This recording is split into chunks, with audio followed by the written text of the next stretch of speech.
Hello, everyone, and welcome back to the Corey Walsh podcast, part of the Extended Cut. Today we'll be doing an episode on doing a redraft of 2011's NFL draft. This is the draft that basically included some of the greatest players in the game we have today, like Julio Jones, Von Miller, with some other notable names like Cam Newton and Andy Dalton. And we'll also follow it up with a little bit of a mailbag afterwards. And overall, it should be a very good episode, and I hope you enjoy. So for the 2011 draft, it was really the first time the draft was somewhat changed, because for the first time since the AFL, NFL, the time of the 1960s, the draft actually took place this year before any offseason movement would allow any free agency to necessarily start. Free agency would normally set and determine what players needed in April or May, but that hadn't taken place yet, so this put a lot of teams in unnecessary territory. They had to really kind of go off of what they had for holes while also trying to think of what they wanted for free agency. And fortunate for these teams, though, after looking at it, you'd be surprised how much top-tier talent was in this draft. And that's what we're going to dive into right now, starting with the Carolina Panthers at the number 1 pick. As we all know, the Carolina Panthers selected Cam Newton with their first overall pick, the quarterback from Auburn. And when I revised this pick, I decided actually that we're going to stick with Cam Newton. Because say what you want about Cam today and how his career has kind of turned out being injury-prone, but what he really brought to this Carolina team was rejuvenated energy, and he really just carried the staff, I guess you could say, for this Panthers team for his entire career there. He's the face of the franchise. He really just, you could really say in that Super Bowl to Denver season where he infamously did not go for the fumble, that year was probably the most exciting year in Panthers history. I mean, he brought the MVP with basically what was honestly described as the least impressive Super Bowl or MVP stat line of all time. But at the same time, his record was 68, 55, and 1. I mean, just about a 60% completion percentage, 182 touchdowns through the air, and 108 interceptions. He really did a lot for this franchise, and I think it would be very unfair to say that his impact in Panthers history is not important enough to justify him going at 1. So he's going to stick at 1. Sorry to be boring again here, but we're going to have the Denver Broncos at 2. And they picked Von Miller, the outside linebacker from Texas A&M. And with this revised pick, I also think that they should have probably kept Von Miller. So Von Miller, 8-time Pro Bowler, 3-time All-Pro, Super Bowl champion. In 2011, his rookie year, he won Defensive Rookie of the year, and overall he has just been a terror to any quarterback that he's faced. He's been the stalwart of the Broncos defense for as long as he's been there. It's a pick that they still have today, and they're getting massive production out of. They're still trying to pair him up with Bradley Chubb, and he was a real terror with DeMarcus Ware when that defense was basically in its prime. He's the reason that Denver has been defense first throughout his tenure there, in my opinion. And that's a pick that they definitely would not rather have back. All right, Buffalo Bills at 3. They originally picked Marcel Darius, defensive tackle from Alabama. He's had a very solid career. It's a little up and down, so I'm going to go with a player that's been all up despite a few injuries along the way, and that's defensive end J.J. Watt from Wisconsin. He was originally taken 11th by Houston. J.J. Watt, 5-time Pro Bowler, 5-time All-Pro, 2012 AP Defensive Player of the Year, 2014 AP Defensive Player of the Year, 2015 AP Defensive Player of the Year. He is also known to just be an absolute force. He basically made the Houston's defense even important. He honestly is the reason that these terrible Texans teams that you've seen before Deshaun Watson have even made it into the conversation of contending for a playoff game. He terrorized Andy Dalton when they would play. He's terrorized everyone, no matter the stage, no matter when. And Buffalo would be super blessed to have him right now, seeing as Marcel Darius is also no longer on the team. All right, number 4, Cincinnati Bengals. They originally picked A.J. Green, wide receiver from Georgia. A.J. Green is great. He's phenomenal. But I think there's one receiver that's better that was taken behind him, and that's Julio Jones, wide receiver from Alabama, who was taken with the 6th pick by the Atlanta Falcons. Julio Jones, great career. He is a 7-time Pro Bowler, 2-time All-Pro. He has 57 touchdowns, over 12,000 receiving yards in his seasons with Atlanta. And also, I'd say he's more durable than A.J. Green. I don't think that's a slight against A.J. Green at all. This isn't saying A.J. Green's a bad player whatsoever. But this is like a flip of the coin, kind of who would you prefer? And I honestly prefer Julio Jones over A.J. Green. I think his production overall has been better. A.J. Green has more touchdowns, but the difference in yardage between Julio Jones and A.J. Green is pretty big, I would say. And I'll talk more about A.J. Green in a few picks. So the 5th pick was the Arizona Cardinals, and they picked Patrick Peterson from LSU with their 5th pick. Patrick Peterson, also great. This is also, in my opinion, a preference situation. I'm going to pick Richard Sherman instead, who was taken 5th in the 5th round, the 154th pick by Seattle. Richard Sherman, 5-time Pro Bowler, 3-time All-Pro, Super Bowl champion, leader of all the defenses he's basically been on, for better or for worse. Patrick Peterson, I just don't think has the success overall that Richard Sherman does. Patrick Peterson is just as accoladed as Richard Sherman, but Richard Sherman literally has quarterbacks completely avoid him, and you don't really hear of the same narrative being said for Patrick Peterson. He's still, he is definitely a top 5 corner in the game as long as I've watched it, but I think Richard Sherman's just a little step above. So once again, this is like an A.J. Green, Julio Jones, flip of the coin type situation. So that's the reason why I will be going with Patrick Peterson. All right. Atlanta Falcons, Julio Jones was their pick originally. We're going to go to A.J. Green again. A.J. Green, 1st round, 4th pick, Cincinnati. So here's this difference in yardage I was talking about earlier, because Julio Jones had over 12,000 yards. A.J. Green also has about 8,900 yards.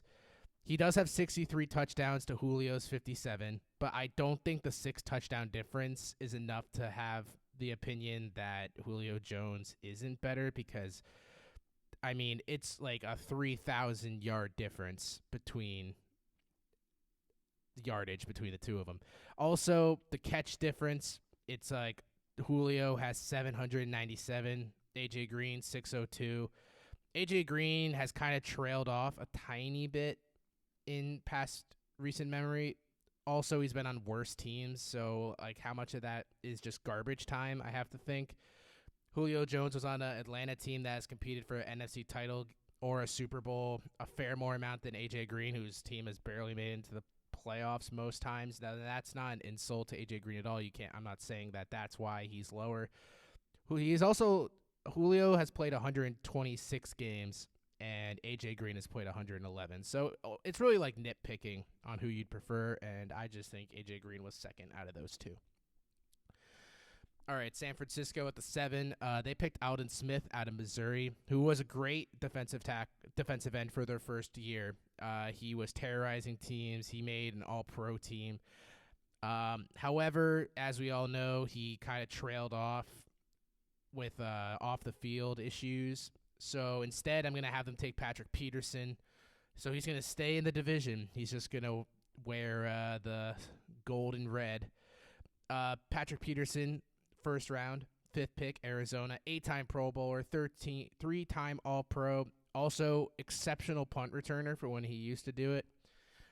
He's also been known to really enjoy winning, and San Francisco was just about to hit their apex at that time.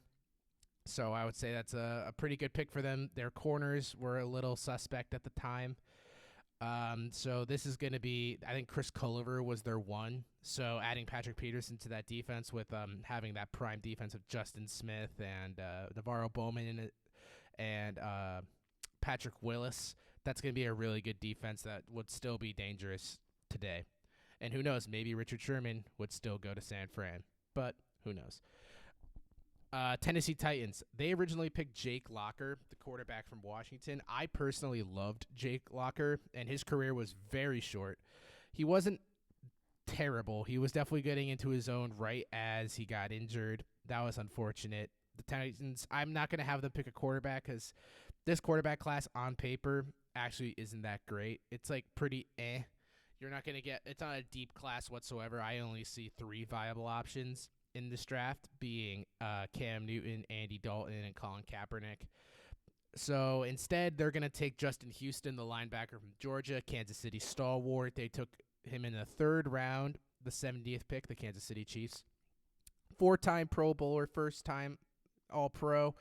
He's been a sack machine for that defense. He just terrorizes people. I know I've been saying terrorized a lot.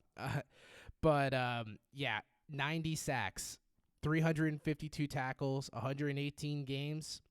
You can't beat it. That production, the Chiefs got all they could out of him, and now he obviously is on the Colts. But overall, he has had a fantastic career, and I don't see the Titans being upset getting Justin Houston with the 8th pick. Okay, Dallas Cowboys, they originally picked Tyron Smith, the offensive lineman from UFC, with the 10th pick. I hate to be boring here, but I think that is the perfect pick for them because he is still a great stalwart of their offensive line, and they're going to pick him again with my revised pick. He's a 7-time Pro Bowler. He has 2 All-Pro teams.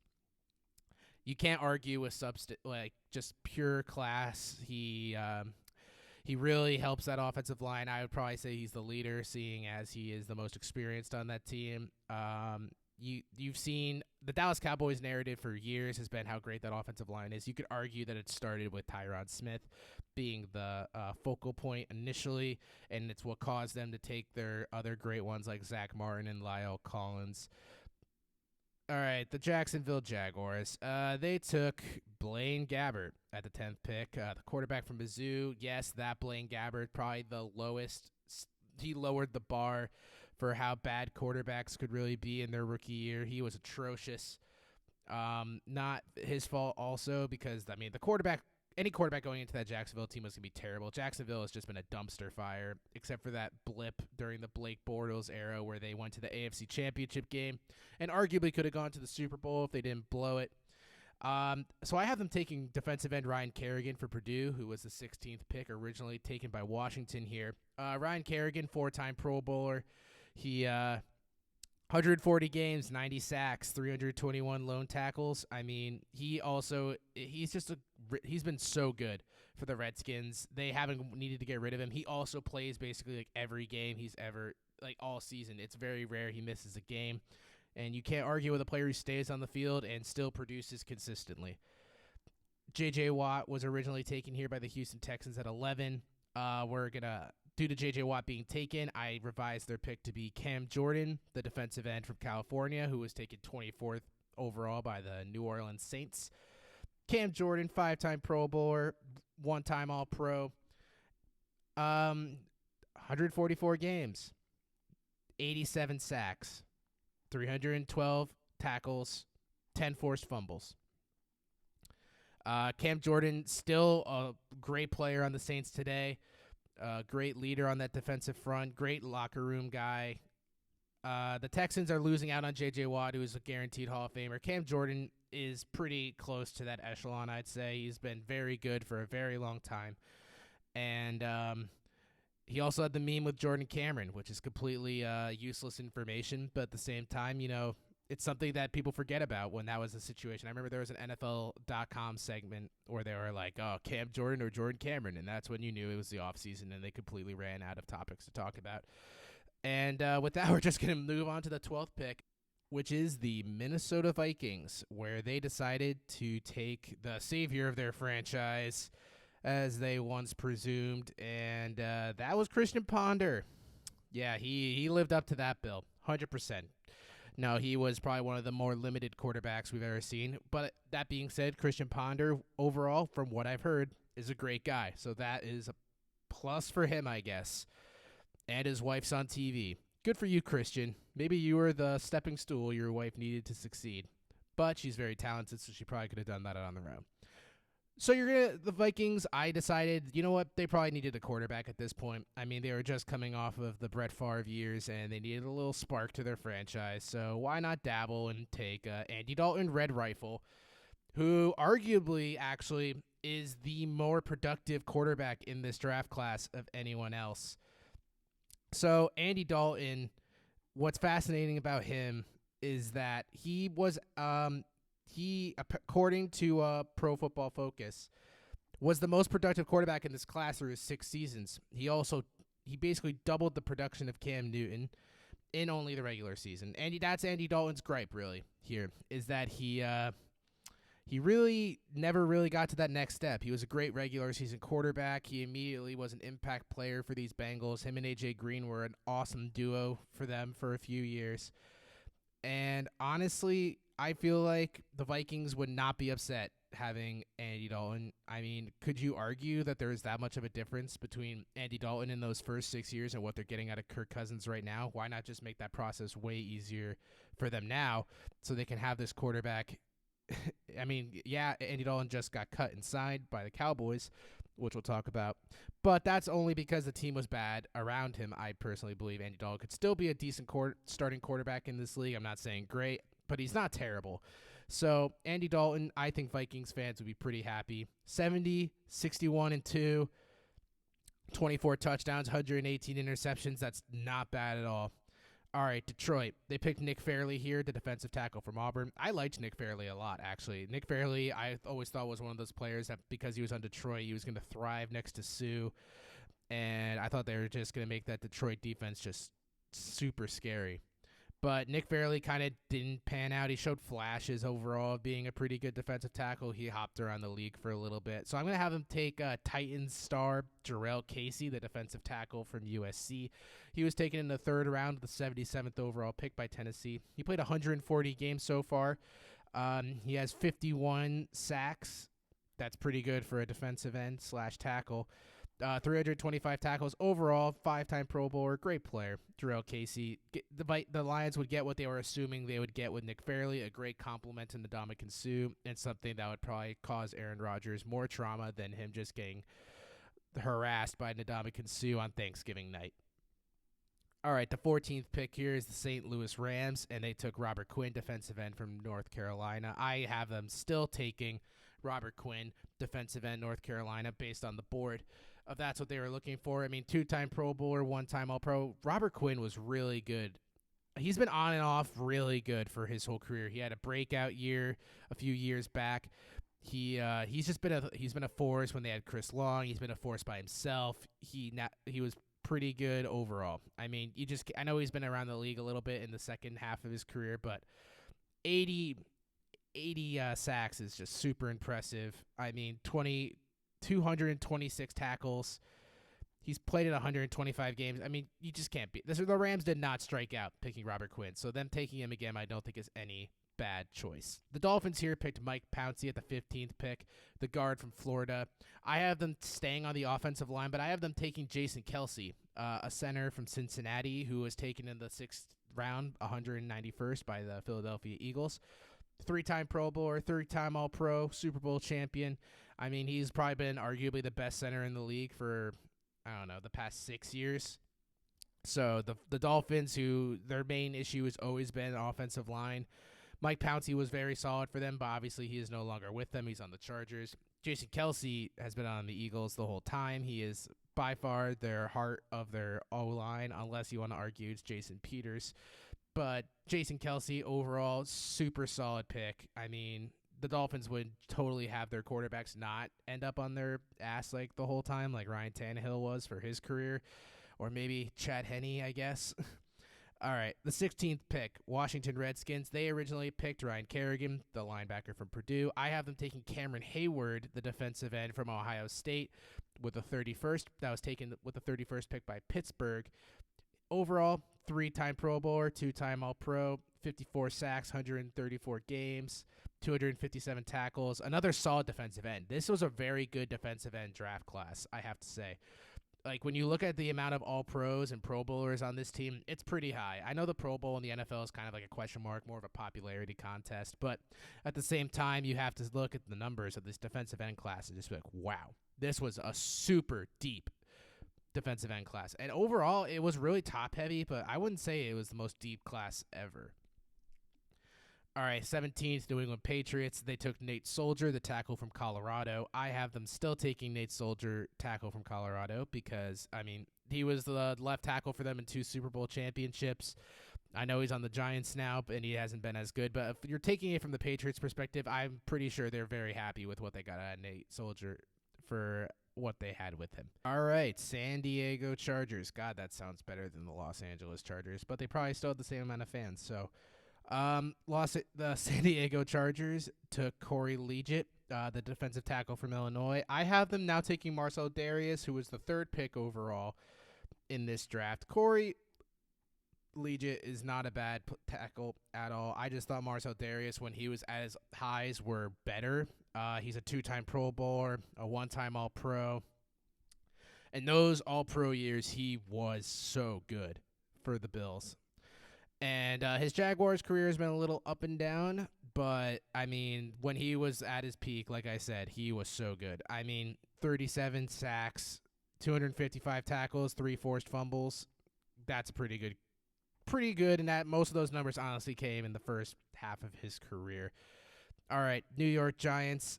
They originally took Prince Amukamara, the cornerback from Nebraska. I have them taking another corner, but it's Jimmy Smith from Colorado, who was taken in the first round in the 27th pick by Baltimore.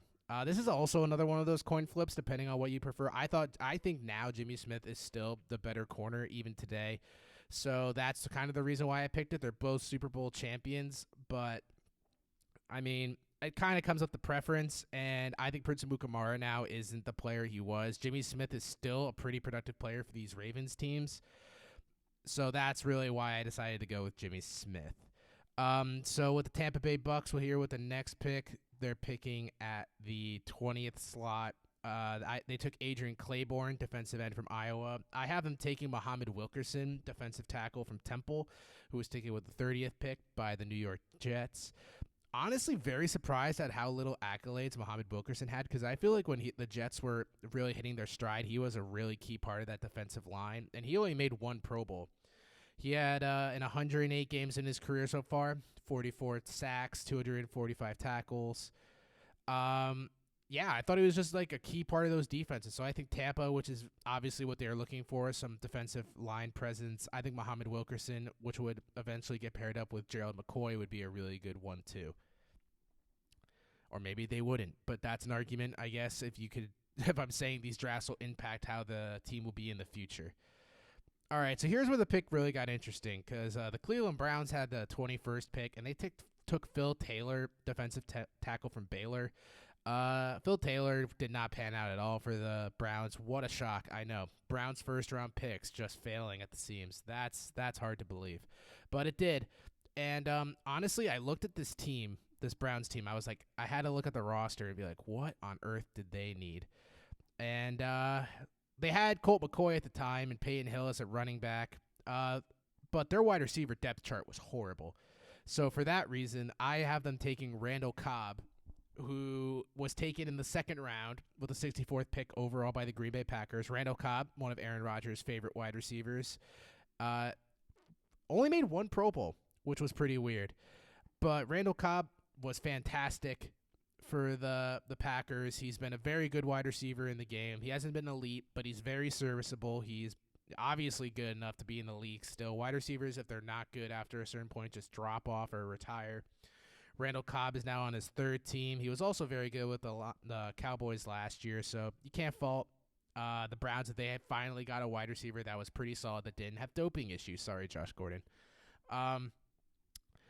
So the Colts now are at the 22nd pick. They took Anthony Costanzo, the tackle from BC. I think this was the correct pick for them because I have them picking it again. He's been a very good it's been a very solid pick for them, and the theme that he's been a stalwart for them on the offensive line is very true. He is still on their O-line, and I mean, they've gone through like two kind of renditions of a rebuild, and he's been on both. So obviously they still value him, and I don't think they would trade that pick in for anyone else on the O line that's left. 23, the Philadelphia Eagles. They originally took here Danny Watkins, a guard from Baylor, who did not even really start for them. So instead, I have them taking Mike Pouncey, the guard from Florida. He's a 4-time Pro Bowler. He also has proved to be very versatile as the Dolphins converted him from guard to center. And he had some very good years for those Dolphins teams. And if the Eagles were really looking for a guard, they definitely wouldn't have been wrong to take Mike Pouncey because very early on in his career, he was highly accoladed. So that would help them regardless. All right, the Saints, the 24th pick. They took Cam Jordan, defensive end from California, the 24th overall pick. I have them now taking KJ Wright, the linebacker from Mississippi State. He was taken in the 4th round and 99th pick by the Seattle Seahawks. He's a one-time Pro Bowler. He's also a Super Bowl champion, and he's been a very solid linebacker throughout his entire career. I mean, he's played 128 games, 533 lone tackles. That's a pretty impressive career. He's a very solid linebacker, not fantastic, very solid. And obviously, I think the Saints would benefit from having a decent linebacker on that linebacking core. All right, Seattle Seahawks. They took James Carpenter, a tackle from Alabama. I have them now taking Rodney Hudson, a center from Florida State University. He was taken the 2nd round and 55th pick by the Kansas City Chiefs. He's a 3-time Pro Bowler. And honestly, for as long as I can remember, the Seattle Seahawks have had terrible offensive line issues. So why not just shore up one of those first-round picks with actually having a productive offensive lineman that could still be on their team today? Now, that being said, I know Rodney Hudson is now on the Raiders, and he has been for the past 4 years, but he's still productive enough to still be in the league. So I think the Seahawks could definitely benefit from that because I would hardly call their offensive line anything but productive. Kansas City Chiefs here took Jonathan Baldwin at the 26th pick, wide receiver from Pittsburgh. Bill Belichick was famous as stating that he thinks that Jonathan Baldwin had the same ceiling as Julio Jones. Oh, God, Bill, you and those wide receivers. You really know how to pick and choose them. Hopefully, N'Keal Harry is a little better than your past few wide receiver proclamations. So I have them taking Torrey Smith here if they really wanted a wide receiver. Torrey Smith was taken with the second round pick in the 58th spot by Baltimore here. He's a 2-time Super Bowl champion, whatever you want to say about Torrey Smith, and he was a huge part of Baltimore's, not so much Phillies, but overall very solid wide receiver. Him and Joe Flacco were boys for that entire playoff run, and those deep bombs give everyone nightmares. I know also Jacoby Jones was a huge part of those teams, but Torrey Smith technically was basically the wide receiver 1.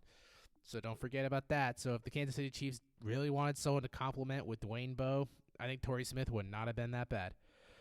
27th pick here, the Baltimore Ravens. They originally took Jimmy Smith, the cornerback from Colorado. I have them now taking Prince Amukamara. Like I said, the coin flip. Baltimore still really wants a corner. Prince Amukamara is a very serviceable player in this league, also a Super Bowl champion with the Eagles. And I think I don't think he would still be on the team. I think he's just like a serviceable corner. But hey, with the draft, it's kind of a crapshoot. A lot of these players in this draft didn't pan out. Prince Amukamara is one of those few that did, so you can't really argue with picking Prince Amukamara. All right, the 28th pick, New Orleans Saints. They originally took Mark Ingram here, running back from Alabama. I have them still taking Mark Ingram because I think Mark Ingram has been exactly what they wanted, even though he's now on Baltimore. I mean, overall, Mark Ingram was a very solid running back in this league, and he was best used in a 1-2 system. And there's only one other running back in this draft that I really could think of that could take his spot, but I think he's been in the league longer, and for this reason, Mark Ingram should stay at this pick. Also, he was from Louisiana, so they were not upset probably by getting one of their homegrown players. All right, Chicago Bears originally took Gabe Karimi, a tackle from Washington. I have them taking Kyle Rudolph here, defensive end from tight end from Notre Dame with the 2nd round and the 43rd spot here. So here's the thing. He's a 2-time Pro Bowler, but here's the reason why I really did. When the Bears had the best off and air attack I've seen them have, they used Greg Olsen a lot. And I feel like Kyle Rudolph is basically like the same skill set as Greg Olsen is. I mean, he's not as flashy on the receiving end, but overall, he's been a very productive tight end in this league, and so is Greg Olsen. Greg Olsen's not in this draft, though. So I think he would be a great complement, a great big tight end that's a red zone threat. All right. The 30th pick here, New York Jets originally took Muhammad Wilkerson, the defensive tackle from Temple. I have them taking Malcolm Smith, the linebacker from USC, the 7th-round pick, number 242 by Seattle. Yep, Super Bowl MVP Malcolm Smith. Pretty serviceable linebacker. That's the word I'm going to pick. The Jets were huge into defense at this time. Their linebackers would definitely get a short-term boost from Malcolm Smith. Maybe this would have been the career he needed to make it a little longer and more serviceable. Malcolm Smith, though, obviously had one great year on that Legion of Boom team, and I think his career would kind of be the same if he was on this Jets team. Not obviously minus the Super Bowl MVP. Maybe not, though. Yeah, who am I kidding? It probably wouldn't have been. All right. The 31st pick, they took the Pittsburgh Steelers took Cameron Hayward, defensive end from Ohio State. I have them taking Jabal Sheard, who was taken in the 2nd round with the 37th overall pick by Cleveland. Super Bowl champ with the Pats. Overall, a very good defensive end. Creates a lot of pressure. Still in the league today. 51 sacks, 264 tackles. Overall, if you can't get Cam Hayward, Jabal Sheard is like a little step down, but still very productive. Good defensive end. All right, to finish off this draft, we got the Green Bay Packers at 32. They originally took Derek Shrewd, a tackle from Mississippi. I have them going with something a little more exciting here. I have them taking DeMarco Murray, the running back from Oklahoma. He was taken in the 3rd round with the 7th pick by Dallas. DeMarco Murray, 3-time Pro Bowler, 1-time All-Pro. He was the Player of the Year in 2014 for offensive. He had 1,845 yards, 13 touchdowns. He averaged 115.3 yards per game, and he had 2,261 yards off the line of scrimmage. That is insane. Now, I wonder what you're thinking. Why didn't you pick him over Mark Ingram? Well, his career is already over. It was over in 2017. Mark Ingram is still a very serviceable running back today. So I kind of decided with that over anything else that DeMarco Murray should be the pick behind him. But the Green Bay Packers, I mean, this would help Rodgers for sure. Because Derek Shrewd, let me tell you, he panned out. Anyways, so that's it for the 2011 redraft. If you guys liked this, let me know. Maybe I'll do another one. But without that further ado, let's get into the mailbag. All right, so with the way the mailbag worked was I sent something out on Instagram saying I'm doing a mailbag. If you guys have any questions, just DM me. So I got a few here. I think we got about 8. Ryan Carey wants to know 2017 Warriors versus any of the old glory teams the Boomers talk about. Who wins? So I think the Warriors would win. I know that sounds just like the millennial thing to say, but just think about the game from this perspective. The game back then, especially what you're seeing from The Last Dance, is mostly attacking the rim and mid-range oriented. Very rarely are there threes being shot. I mean, in the way that the Warriors play, it's a faster pace.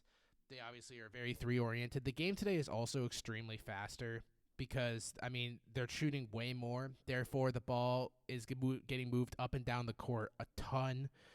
Fast breaks are much more apparent in the game. The Warriors also just have, like, I don't even know who are you going to – let's just say they played against the Bulls. We'll say they played against the 1996 Bulls. You got Pippen, Rodman, and Michael Jordan. Let's just do a quick thought here. Who's going to guard who? You're going to have Michael guard, I assume, Clay. You're going to have Pippen guard Durant, and then Rodman guard Draymond. Okay, who's going to guard Steph? I don't know. I mean, yeah, someone can guard him, but with the way also athletes today are just trained differently. They have much more endurance. They're super focused on diets. They really care. They treat their body at a different level. The game, I know you're going to argue the game is more physical. How can the game get more physical, though, if you're just shooting? So, yeah, I really don't think that the Warriors could be against, like, even like the old Celtics with Bird or the old Lakers with Magic. I mean, it's just going to come down to pace. It's going to come down to the teams not being able to stay up with the Warriors shooting. Let's just say the Warriors shot like 40% from 3. Or like 33% for 3 for the game. The amount of threes that the other team would take would still make it so that the Warriors more likely than not would win. It's just like a math thing. I know that's like the nerd thing to say, but I have to think that the Warriors would win against any of the historic teams. All right, Olin Sullivan here wants to know what's the favorite sports moment of all time.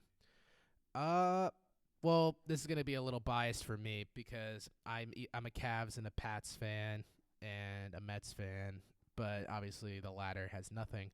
I'm gonna go with it's either between the Malcolm Butler interception for me or the Kyrie step back. But the Kyrie step back has been kind of salted for me due to the things that have transpired. Malcolm Butler was definitely the highest high I felt in sports, where I mean, you just felt like you were down and out, and Malcolm Butler just comes in to save the day. I've watched that. I loved that America's Game where they just went through, or the do that was when the Do Your Job started, that docu series that followed they recapped the Pats season from beginning to end. That was always so cool. And when you learned that they practiced that jam at the line of scrimmage with Brandon Browner and Malcolm Butler over and over, oh my God. You get kind of chills just realizing of how cool that was, that they practiced that like before the game, and then Malcolm Butler was kind of struggling with it, and then the one time he made it work is when they succeeded. That was just something that's pretty cool. So I'd have to say that's probably my favorite sports moment of all time.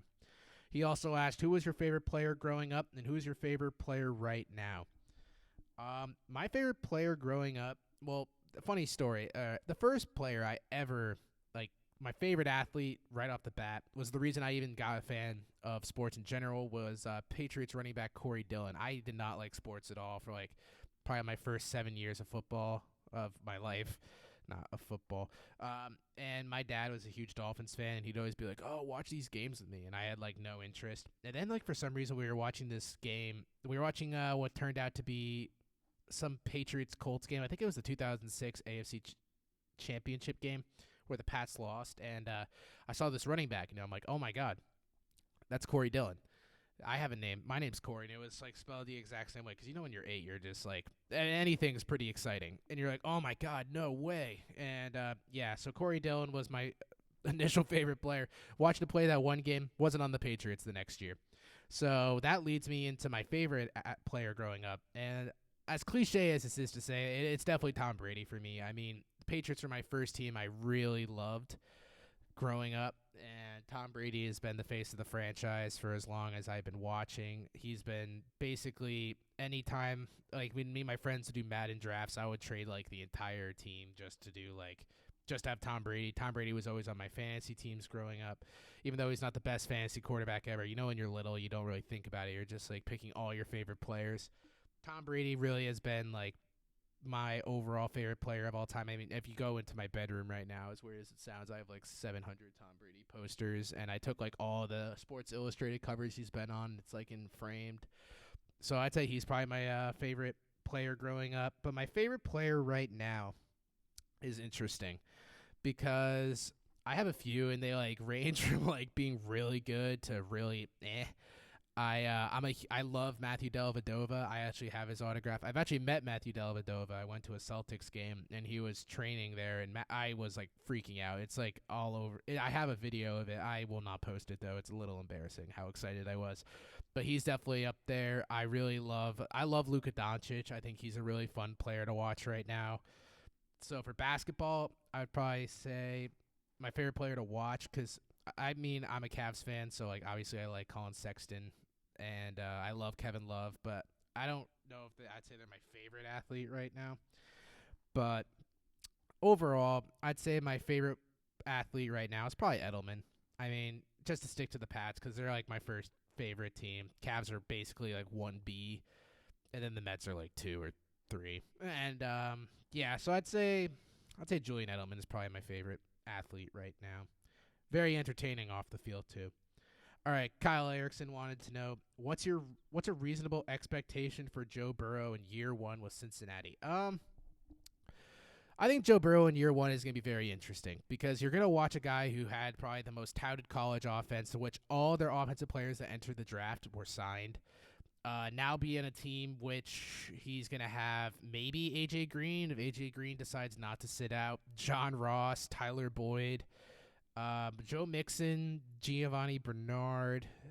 I think they drafted another running back, and I can't remember who it was off the top of my head. And they also acquired, obviously, wide receiver through the draft. I'm honestly forgetting who it is, so that's a little embarrassing. It was in the second round, I remember.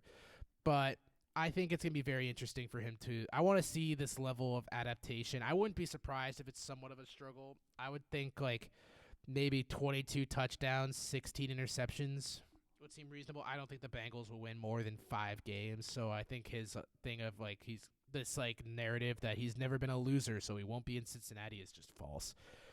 So I hope Joe Burrow gets comfortable with losing because I think they'll do it. I don't think he'll be a bust, but I'm definitely interested to see this curve that he's going to have to go through between being a starter on the best college team of all time versus being a starter on arguably the worst NFL team in the league behind Jacksonville. Sorry, Jacksonville. Riley Thompson wants to know, when is Riley Thompson getting put on the track? I'm assuming this means, Riley, that you're wondering when you will be on the podcast. As I've said before to you, I don't know. We'll find a topic in which I want to have you on for. This isn't personal, Riley, so if you're listening to this part, I'm expecting you to probably message me telling me something I won't repeat on the air. All right. Next question here is from Sam Eggert. What is the likelihood of the Patriots signing Antonio Brown again? Hashtag podcast beef. There is no podcast beef, Sam. And also, I'm going to take this as like a troll question, and I'm actually going to turn it into an interesting question.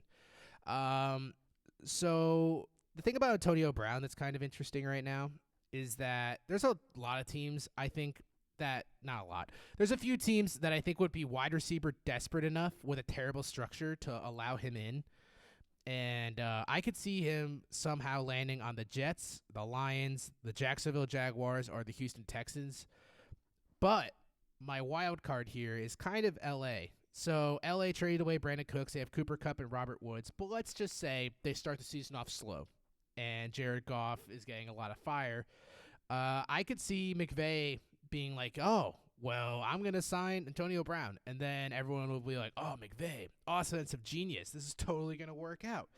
And the reason I say this is, when has McVay not brought in wild cards to the Rams, which honestly has been what has crumbled them, I would argue. So let's go through the list of the players he's signed or traded for that has this rep. He signed Sue. He signed Talib. He has signed traded for Ramsey, and he's traded for Peters. All of which have huge egos, and they said that this probably wasn't going to work.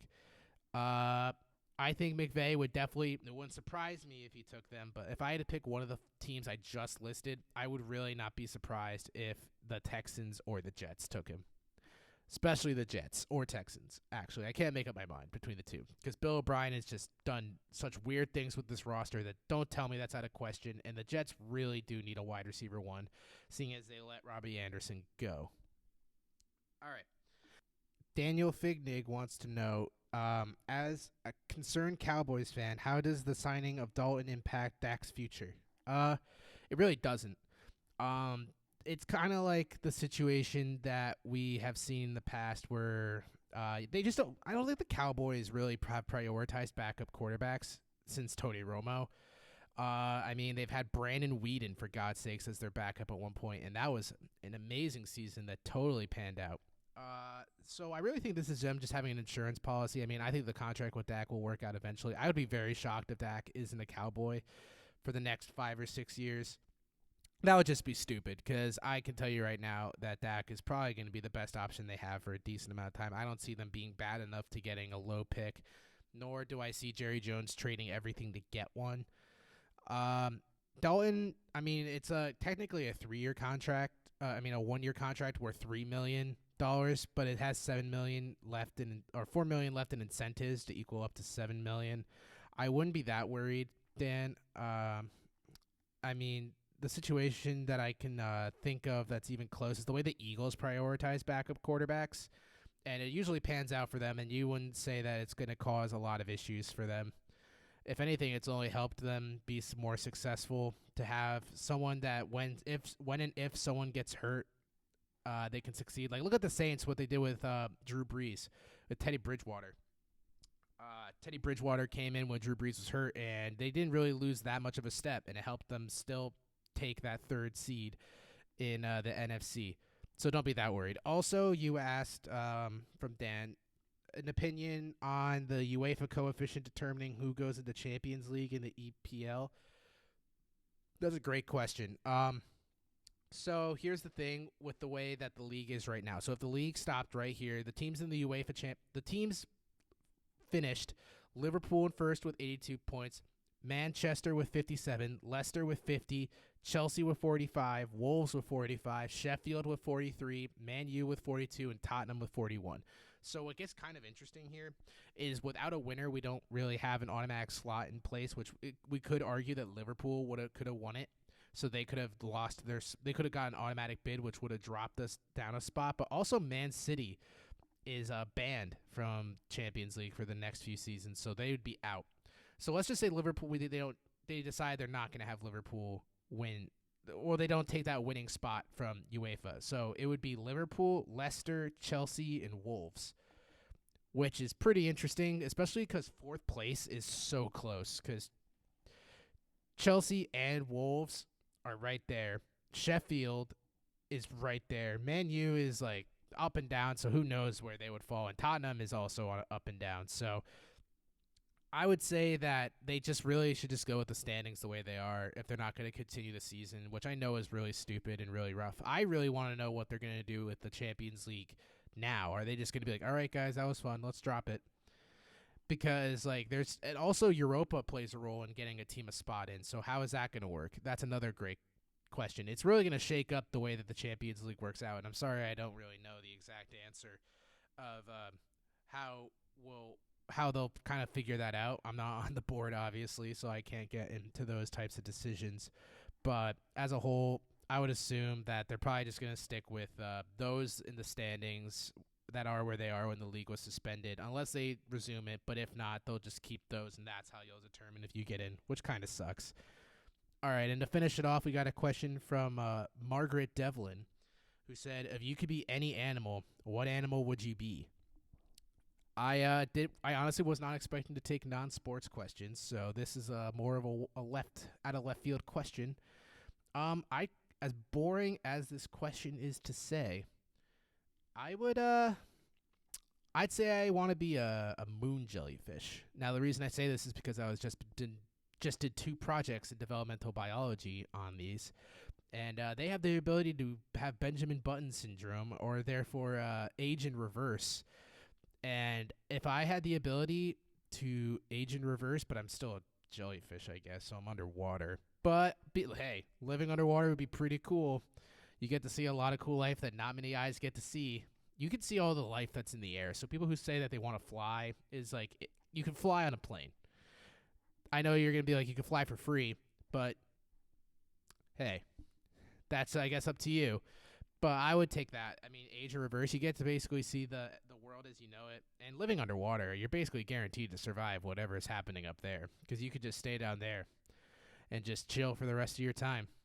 So yeah, I guess I would have to say moon jellyfish. I know that is probably the most out of left field answer that someone could probably give. But yeah, that's it for mailbag questions. Thank you all for sending these. This was fun to do. I hope to do more of these in the future. So I hope you guys liked the redraft portion of this episode. That was something I kind of worked about way longer than I thought I would on it. It took me about like 2 hours to go through that whole thing. So I hope that was fun for you guys. And thanks again all to those who sent me questions through the mailbag. That was fun to do. I like to interact with the audience for those who listen. And obviously a decent amount of you do. And I hope you're all having a good time and listen in for this Thursday.